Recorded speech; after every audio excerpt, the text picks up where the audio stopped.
welcome back to my YouTube channel. Sebelum kalian nonton videonya, pastiin kalian semua udah subscribe channel Labla Mutia dan jangan lupa nyalain loncengnya supaya kalian dapat video-video terupdate dari aku.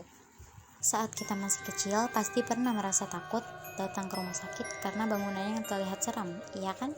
Di antara semua jenis bangunan, rumah sakit memang dinilai sebagai tempat yang paling seram karena banyak hal. Suasananya yang terasa dingin dengan dinding yang lembab saja sudah membuat kita merasa tidak nyaman.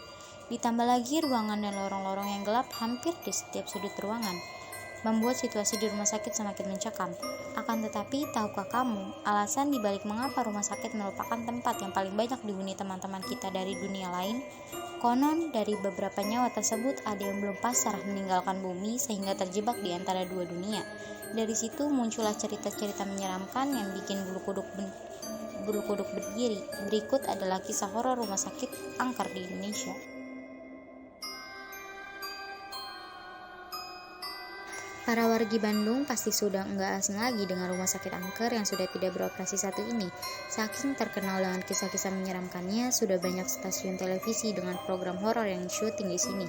Kisah horor yang paling terkenal di Rumah Sakit Bandung Medical Center adalah sosok suster yang menempati lantai 1. Menurut cerita warga dan beberapa orang yang sering melakukan uji nyali, sosok suster ini sering menampakkan diri dengan seragam yang lusuh, kotor seperti baru saja berguling-guling di tanah. Menurut para saksi, sebelum ia muncul di hadapanmu, kamu akan mencium wangi melati yang tidak tertahankan.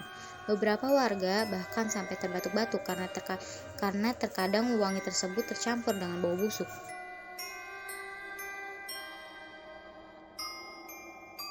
Dari kisah para penghuninya sudah terkenal sering mengganggu semua orang yang singgah dekat area bangunan tersebut. Rumah sakit Mardi Waluyo konon pernah dijadikan sebagai kedok malpraktek yang sudah mengorbankan banyak nyawa. Tidak hanya itu, banyak pasien yang pernah dirawat di rumah sakit ini mengaku sering mendengar tangisan seorang wanita tepat pada pukul 12 malam, atau bayangan putih yang melompat dari lorong satu ke lorong berikutnya. Para warga yang tinggal di daerah setempat itu pun mengaku sering melihat penampakan makhluk astral lainnya seperti kuntilanak, genderuwo, dan tuyul. Sampai sekarang belum ada yang berani mendekati bangunan angker ini kecuali untuk hiburan syuting TV semata.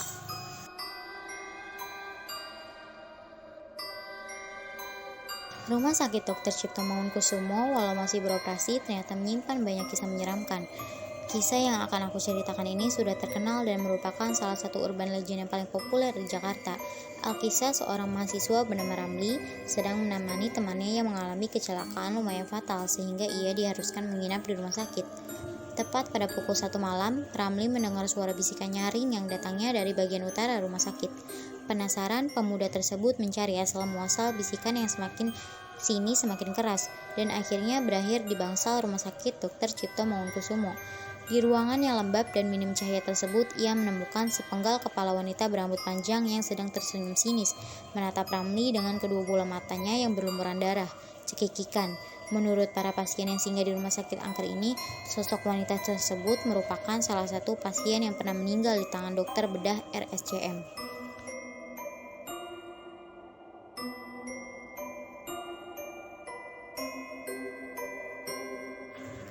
Rumah sakit angker yang terakhir ini berasal dari Surabaya, sama seperti Immanuel. Rumah sakit Darmo sudah dibangun sejak lama, bangunannya sudah tua. Beberapa sisi di rumah sakit pun sudah terlihat mulai ada yang retak-retak. Kisah menyeramkan yang datang dari rumah sakit ini adalah legenda kuntilanak penunggu bangsal anak yang ceritanya sudah menyebar seantero Surabaya. Menurut kisah warga, kuntilanak ini akan menampakkan dirinya di tengah malam ketika mendengar suara anak yang menangis. Tidak ada yang pernah melihat bagaimana rupanya. Kepalanya tertutup rambut kusut yang berlumuran tanah.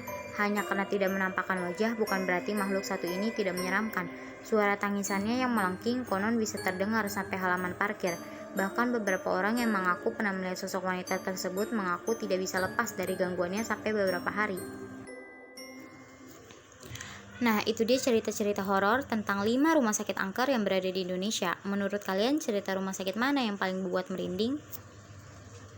Guys, segitu dulu video dari aku. Jangan lupa like, comment, share, and subscribe channel Labla Mutia. Dan jangan lupa follow Instagram aku @nabilainta. Sampai ketemu di video selanjutnya. Bye-bye.